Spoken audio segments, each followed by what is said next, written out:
ard uiddat lil muttaqin. Wa fil ayatil ukhra Rabbana la tuzigh qulubana ba'da idh hadaitana wa hab lana min ladunka rahmatan innaka antal wahhab. Walhamdulillahi rabbil alamin wa sadaqallahu kitabihil karim. Salam tanzim, salam hormat bil khusus kepada ahlu bait di rumah ini. Kemudian ibu-ibu pengajian pimpinan ranting Aisyah Palu Kemir ya. Kembali kita bersyukur atas nikmat Allah di tanggal 19 Syawal 1442 Hijriah atau bertepatan dengan tanggal 31 Mei 2021 Miladiah ini. Mudah-mudahan Allah senantiasa memberkahi dan merahmati setiap langkah hidup dan kehidupan kita semuanya. Amin. Salawat dan salam tak lupa pula marilah kita bermohon kepada Allah agar kiranya tetap tercurah dan terlimpah kepada Nabiullah Muhammad SAW. Dan mudah-mudahan kita semuanya termasuk salah satu umatnya yang terbaik, yang senantiasa menjaga dan mengamalkan sunnah beliau sampai di penghujung akhir hidup kita kelak nanti. Amin. Ibu-ibu yang dimuliakan oleh Allah, karena ini masih suasana Syawal, Ustaz mengucapkan taqabbalallahu minkum minal aidin wal faizin. Mohon maaf lahir. Mudah-mudahan semua amal ibadah kita diterima oleh Allah Subhanahu wa taala. Ibu-ibu kita semuanya yang berbahagia dimuliakan oleh Allah, salah satu walaupun banyak salahnya, tapi ini salah satu. Apa itu salah satu? Sifat manusia yang sering muncul di permukaan. Ini salah satunya. Apa itu Ustaz yang sering muncul itu? Manusia itu suka lupa atau mudah melupakan sesuatu. Nah itu dia, suka lupa atau mudah melupakan sesuatu. Itu sifat salah satu ya yang cenderung sering nampak sama manusia.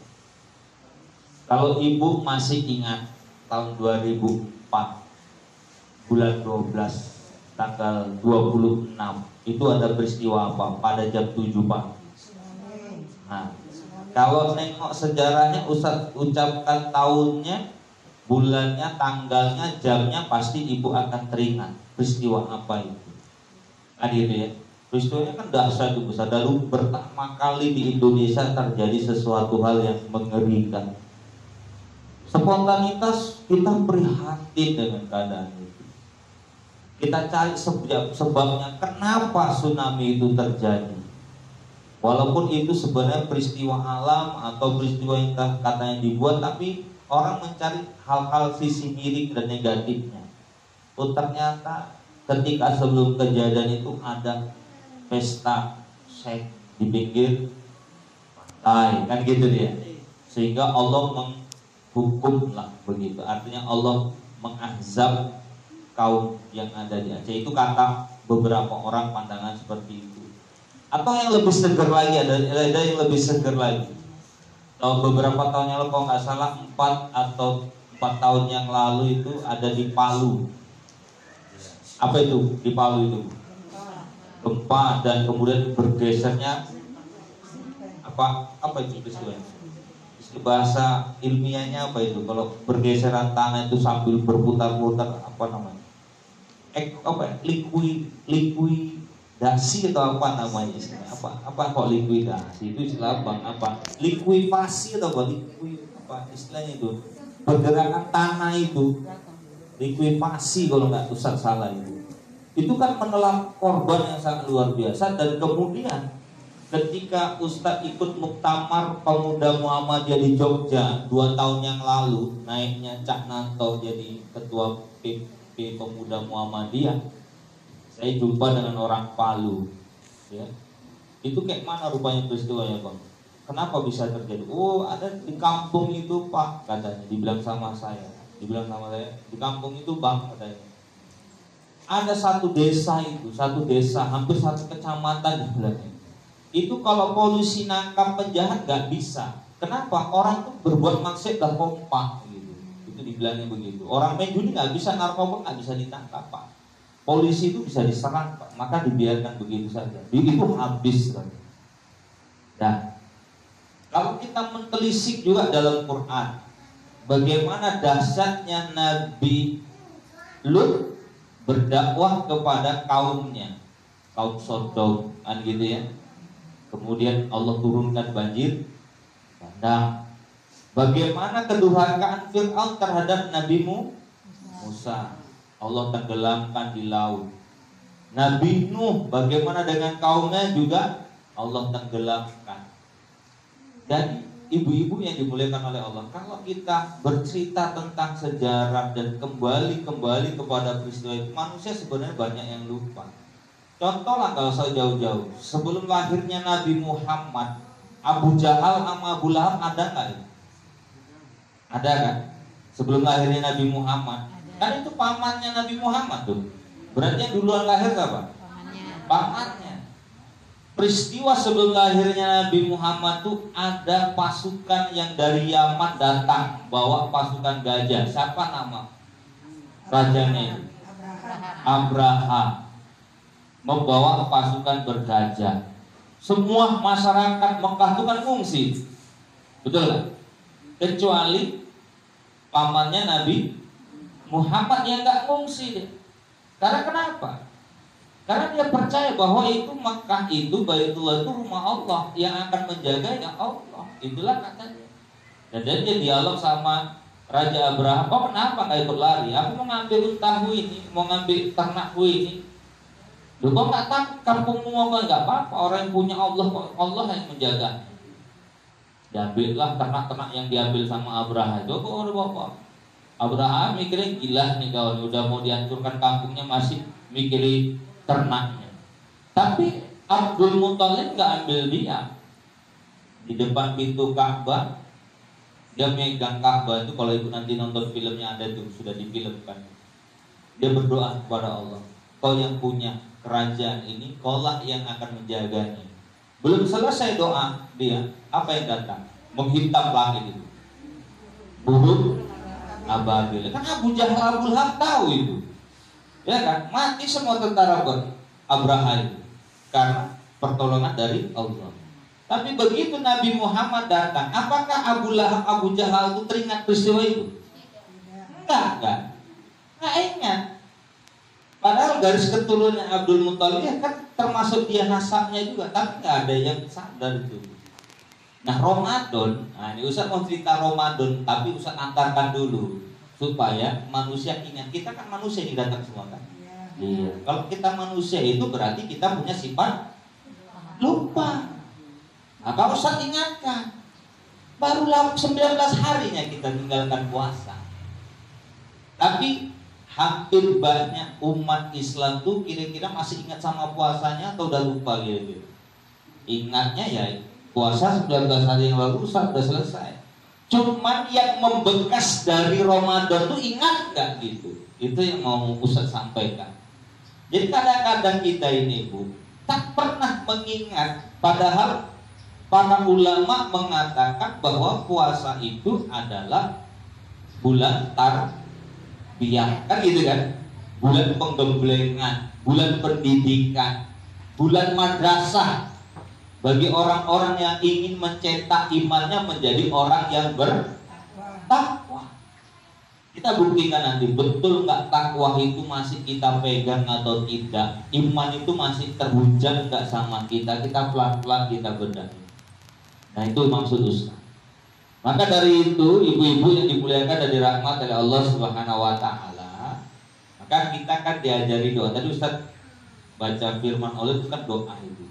Surah Ali Imran. Surah apa? Ayat yang ke-9 atau yang ke-7. Rabbana la tuzigh qulubana ba'da idh. Kenapa semua? Wa hab lana. Itu kan doa kalau kita perhatikan, Bu, ngeri itu doanya. Ya Allah, ya Tuhan kami, Rabbana la tuzigh qulubana. Ya, ba'da is, ya Allah jangan kau gelincirkan. Kalau gelincir terpelanting orang yang kalau terjatuh dengan jatuh itu beda. Kalau tergelincir, terpleset, udah pakai ter itu, kira-kira disengaja atau tidak? Nggak sengaja, terjatuh. Ya kita tiba-tiba jalan, jatuh tiba-tiba, tersandung, ya nggak sengaja. Gimana ada kita mau menyandungkan diri? Kan gitu ya. Tiba-tiba jatuh, tiba-tiba tersandung, baru kita sadar, ya Allah, aku tadi ngapain jatuh, bisa jatuh, kenapa sih Wak, kok bisa jatuh? Ya kayak gini lah, namanya udah tua. Dengan berbagai macam kita jelaskan. Begitu juga kita ini, Bu, kenapa Allah mengajarkan kita doa seperti itu? Karena memang sifat manusia itu gitu, mudah lupa dan kemudian gak sadar gitu dengan keadaannya itu. Kadang-kadang mohon maaf, kita dikasih sakit sama Allah, ya Bu ya. Allah memberikan sakit sama kita supaya kita itu sadar bahwa selama ini kita diberikan sehat itu kita lupa sama Allah, gak bersyukur sama Allah. Ya gak usah jauh-jauh, Allah Ustadz mengalami sendiri kok.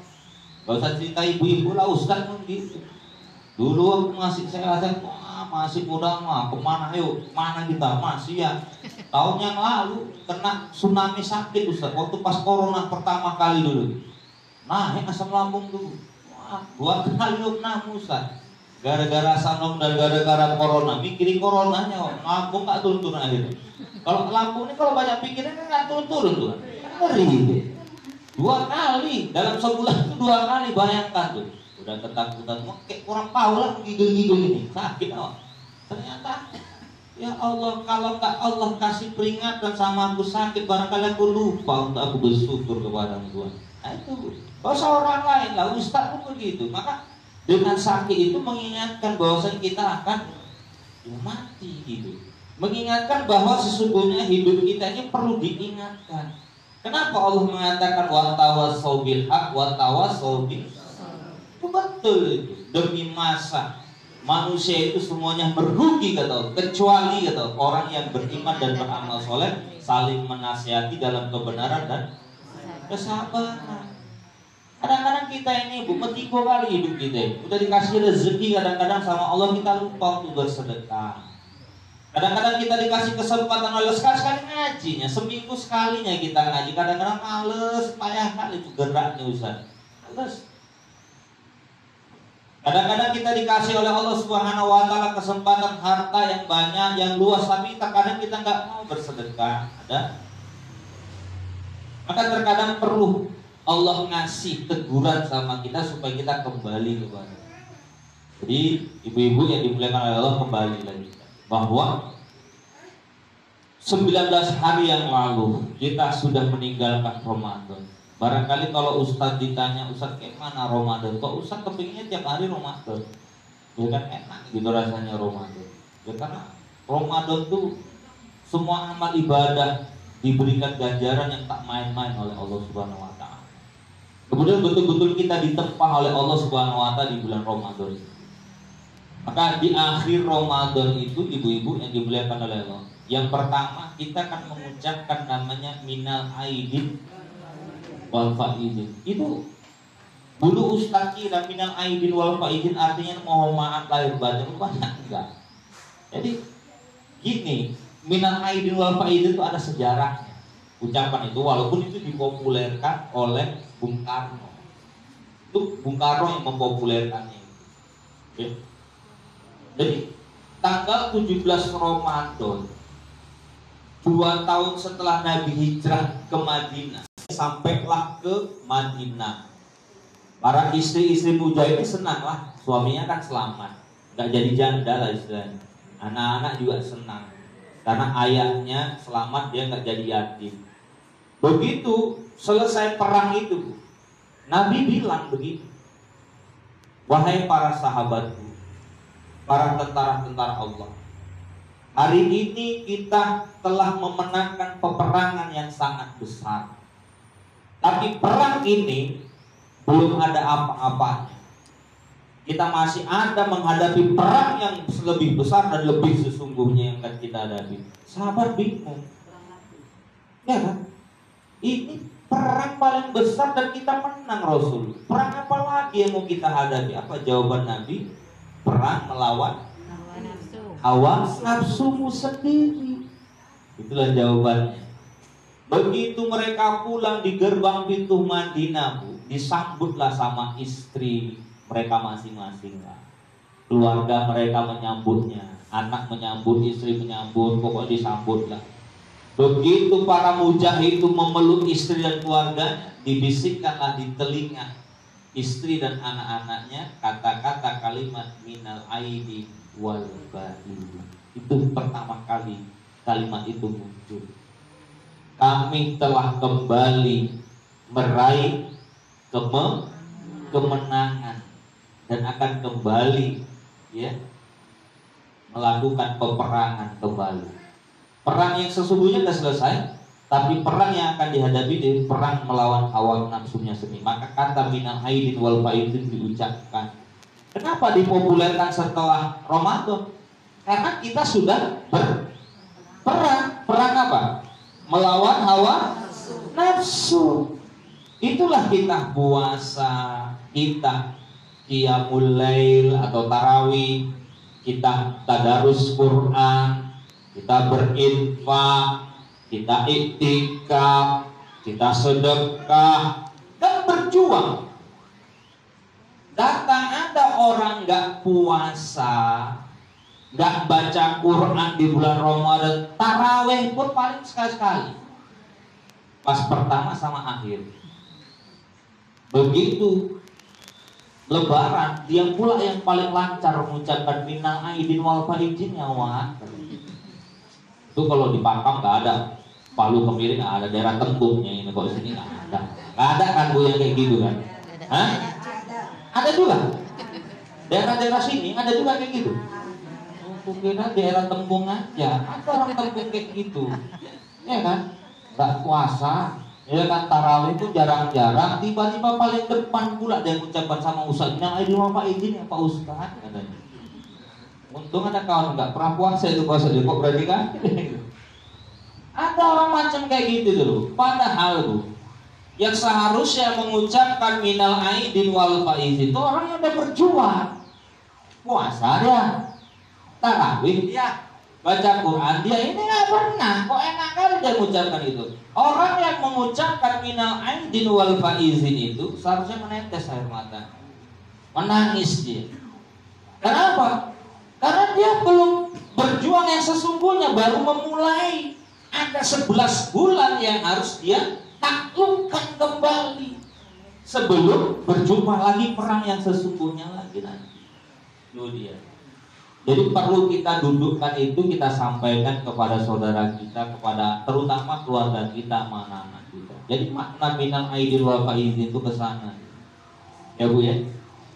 Dan yang kedua, apa Ustaz? Setelah selesai menunaikan ibadah puasa, di puasa yang terakhir itu malamnya kita mengucapkan kalimat apa itu? Takbir. Allahu Akbar, Allahu Akbar, La ilaha illallah, Allahu Akbar, Allahu Akbar, walillahil hamd. Orang mengucapkan kalimat takbir itu tak paham dia maksudnya. Sebenarnya kalimat takbir itu yang pertama, ya, yang pertama itu menyatukan hati kita itu untuk yakin kepada Allah, karena Allah memberikan predikat takwa sama kita. Memberikan apa? Predikat takwa, yakin. Maka bahasa dalam Quran itu ya ayyuhalladzina amanu kutiba alaikumusiyam kama kutiba alal ladzina min qablikum la'allakum tattaqun. Bahkan Al-Quran pun berkata, zalikal kitabul la raiba fihi hudal lil yakin. Kalau itu Quran kita yakin, kalau itu puasa kita yakin bahwa itu Allah akan memberikan kepada kita keyakinan, memberikan takwa. Dan takwa itu nggak main-main. Yang Ustaz baca tadi dalam mukadimah, wasari ila maghfiratin min rabbikum wa jannatin arduha samawati wal ardu iddat lil bagi orang bertakwa yang yakin nih, surga seluas langit dan seluas bumi bagi kita yakin nih, bahwa Allah akan memberikan predikat takwa kepada kita. Setinggi-tinggi gelar hidup manusia di dunia ini nggak ada yang lain. Kalau gelar profesor, doktor itu nggak akan pernah dibawa di batu nisan, ya kan? Nggak pernah, itu tetap nanti namanya ini bin ini, nggak dibawa. Lahir tahun sekian, wafat tahun sekian, kan begitu dia. Kalau gelar dunia ini Bu, nggak pernah dibawa mati. Tapi gelar yang dibawa mati itu apa? Takwa. Inna akramakum indallahi atqakum. Sungguh orang yang beruntung di sisi Allah itu takwa. Kadang-kadang ini Bu, banyak orang yang tak paham di situ, sehingga apa? Begitu mengucapkan kalimat takbir tak pernah menetes air matanya. Dia semangatnya takbir Allah, Akbar, Allah, habis itu cair. Itu yang dipahami di THR. Tapi kalau orang memahami makna takbir itu yakin bahwasanya sesungguhnya kita ini bakal akan mati.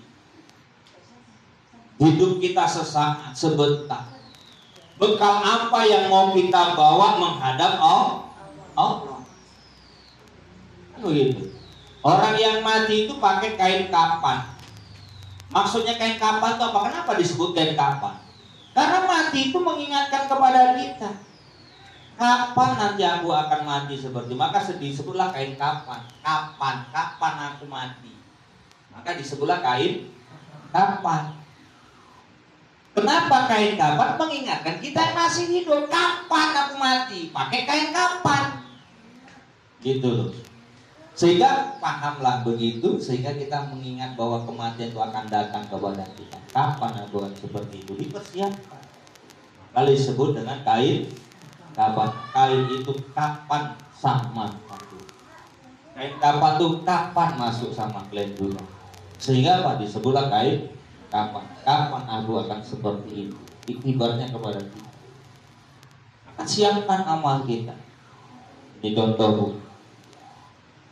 Ibu kalau ke Amerika, ya Amerika misal ada yang pernah ke luar negeri, ibu, atau di mana negara mana lah, yang udah pernah umroh atau haji, itu daerah mana itu? Arab. Ibu bawa duit 20.000 dari sini, atau ibu bawa duit rupiah dari sini, ibu belanja di sana, laku enggak? Atau ibu bawa rupiah dari sini, belanja ibu ke Amerika, ke Eropa, laku nggak duit ibu? Laku? Nggak laku. Ini masih di dunia loh. Duit ibu belanjakan ke Afrika, ibu belanjakan ke Eropa, ke Amerika, duit kita 100.000 yang kita banyak ini, jutaan itu dibelanjakan sana. Ini gila ini, you stupid ya katanya. Ini uang apa katanya? Nggak laku tuh. Kan begitu. Begitu juga lah Bu, uang kita itu, ya kalau mau laku itu di mana? Ditukarkan. Kalau ibu ke Amerika tukarnya pakai apa? Dolar. Kan gitu ya. Kalau ibu mau ke Arab, uang ibu tukarkan apa? Rial. Kalau ibu ke Jepang tukarnya apa? Ya. Kalau ke Cina, yuan kan sesuai dengan tempatnya. Nah kalau ibu nanti mau pindah juga ke kuburan, uang ibu laku nggak nanti menghadap malaikat? Harus ditukarkan kemana? Kota infak lah baru laku. Kalau enggak laku uang ibu, itu kan perumpamaan contoh loh dalam hidup kita. Sekarang coba ini misalnya handphone. Bagaimana handphone ini bisa nanti akan laku gitu, di hadapan Allah Subhanahu wa taala di alam kubur? Bagaimana cara nukarnya? Dengan amal-amal kebaikan di dalam handphone kita ini. Kita buat status-status yang baik, ya kan? Mengupload foto-foto yang baik, membuka situs-situs yang baik. Kalau enggak, nyangkut kan? bentar nyinggung orang tetanggaku, ya kan, punya pepaya tapi nggak pernah ngasih sama aku. Masuk ke tetangganya punya pepaya, padahal nggak mau nembak itu, ada nembak tetangga yang lain. Mak tersinggung kawan tuh gara-gara satu sawah dibaca kawan pula di Facebook, selesai. Jadi, ya, maka cincin ibu, misal, emas ibu, perhiasan ibu, baju ibu, ya kan? Di saat kapan lakunya? Emas kita bakal menjadi nggak berlaku sama kita. Ketika kapan dia akan laku? Tukarkanlah dia. Untuk apa? Berinfak. Itulah ladang amal bagi kita. Disitulah yang akan menyelamatkan kita. Kita yakin, Bu, bahwa Allah lah yang akan memberikan kebaikan kepada kita. Puasa yang lalu itu juga yakin bahwa dia sudah membekali kita dengan memberikan kebaikan, iman dan takwa, amal soleh yang kita kerjakan. Setelah kita kerjakan di bulan Ramadan, tukar amal itu di mana? Di bulan-bulan biasa. Jangan semangatnya waktu di bulan Ramadan kita qiyamul lail, tapi begitu setelah qiyamul lail di bulan Ramadan tarawih kita di bulan biasa enggak. Kadang-kadang kan Allah ingatkan sama kita, Bu. Ini di usia, jangankan di usia 40 tahun, di usia di bawah 40 tahun macam Ustadz juga kalau udah malam tuh terbangun kok. Apalagi di atas 40 tahun, di atas ibu ini rata-rata. Ada yang usianya 30 di sini, kan nggak ada kan? Ustadz baru 38 nih, kurasa senior-senior semua kan? Ya kan? Itu, Bu, malam pasti terbangun. Ya kan? Ngapain coba? Buang air kecil. Hampir dipastikan hampir tiap hari itu pasti bangun malam. Ya kan? Maka dari itu, Bu, itu Allah mengingatkan kita melalui air seni kita. Nah, maka ketika buang air kecil, bukan hanya sekedar kita istinja, tapi kita ambillah wudhu. Supaya apa? Menghadap Allah.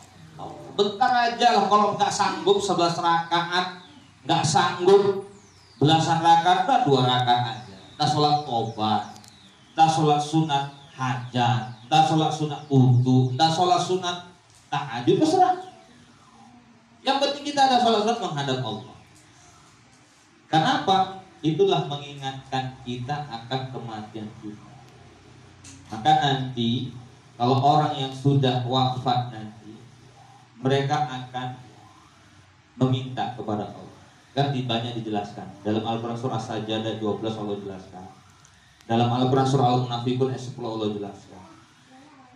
Wa anfiqu mimma razaqnakum min qabli ayyatiya ahadakumul maut fayaqula rabbi laula akhartani ila ajalin qarib fa asaddaqa wa akum minas sholihin.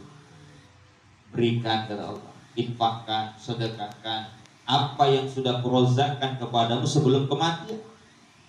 Ketika kematian itu tiba kepadamu, kalian akan berkata kepadaku, fayaqula rabbi, ya Tuhanku, laula akhartani ila ajalin qarib fa asaddaqa wa akum minas sholihin. Ya Allah, balikkan aku ke dunia. Mau ngapain? Fa asaddaqa wa akum minas sholihin. Aku mau bersedekah dan beramal soleh. Ini dia. Maka perbanyaklah kita kalau dikasih kesempatan oleh Allah, perbanyak kita sedekah. Sedekah ini manfaatnya ada 3 tempatnya, Bu. Berapa tempatnya? 3. Yang pertama di mana? Di dunia. Allah balas.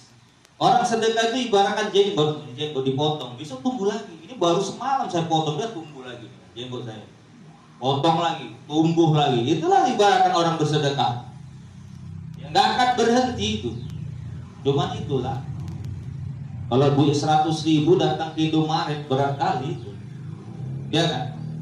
Beratnya apa? Ya itu tadi, maksudnya beratnya cepatnya habis. Apalagi kalau seandainya uang 100.000 itu masuk ke kotak infak, lebih berat kan? Jangan kayak batu 10 ton di bawah, di dompet kita. Maka kadang-kadang mohon maaf Bapak Ibu, ibu-ibu yang dimuliakan oleh Allah, ya inilah kesempatan bagi kita. Kalau dikasih kesempatan oleh Allah untuk memperbanyak kita amal ibadah, yang paling cepat itu apa? Sedekah kita. Diberikan ganjaran oleh Allah di dunia. Kemudian yang kedua, Di mana manfaat sedekah itu Allah berikan kepada kita nanti, Bu. Tatkala kapan? Tatkala kita di barzah. Barzah itu mana satu alam kubur. Ketika kita mati, disitulah yang akan memberikan kebaikan sama kita. Ya. Dialah yang akan setia menemani kita nanti di alam barzah. Berbagai macam pertanyaan yang ditanya oleh para malaikat. Malaikat ini kan ibaratkan mirip ujian CPNS nih. Ditanya-tanya kan gitu deh. Nanti kan kita ditanya. Yang bantu jawab kita itu siapa? Sedekah kita.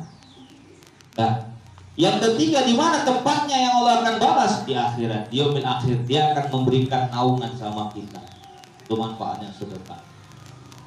Nah, maka ini kalimat takbir itu yakin sama Allah. Yang kedua, Ustaz, bagaimanakah keyakinan kita itu bahwa di bulan Ramadan itu sudah memberikan kepada kita kebaikan apa? Quran. Apa, Bu? Quran. Iqra'ul Quran fa innahu ya'ti yaumal qiyamah syafa'a li ashabi. Baca Quran itu akan menyelamatkan kita. Nih. Kayaknya sepele bacaan Quran itu, tapi luar biasa itu. Seperti cahaya yang menerangi di malam hari. Kalau orang membaca Quran, disitulah ibaratkan ibu melihat cahaya bulan di atas langit. Begitulah malaikat melihat kita di rumah kita membaca Quran itu, seperti itulah mereka melihat kita, seolah-olah kita melihat bulan di malam hari. Malaikat juga melihat seperti kita, seperti itu di bawah cahayanya terang. Nah, ini. Maka di dalam bulan Ramadan itu ada tadarus Quran. Kalau bisa tadarus Quran itu terus dilancarkan. Baik itu di rumah, ya. Kalau kita di masjid itu baca Quran. Ibu yang sudah pandai baca Quran, ajari. Dan tadi kan bangga yang mana kita. Anak IPM atau anak pemuda jadi? Hah? Anak mana? Anak punya rumah. Yang punya rumah. Iya, luar biasa kan? Iya, luar biasa. Kalau ada generasi kita seperti ini kan mantap. Bisa ngajarkan anak-anak ibu. Full. Tempat saya itu, di tempat saya, di rumah saya itu ada tempat belajar Quran.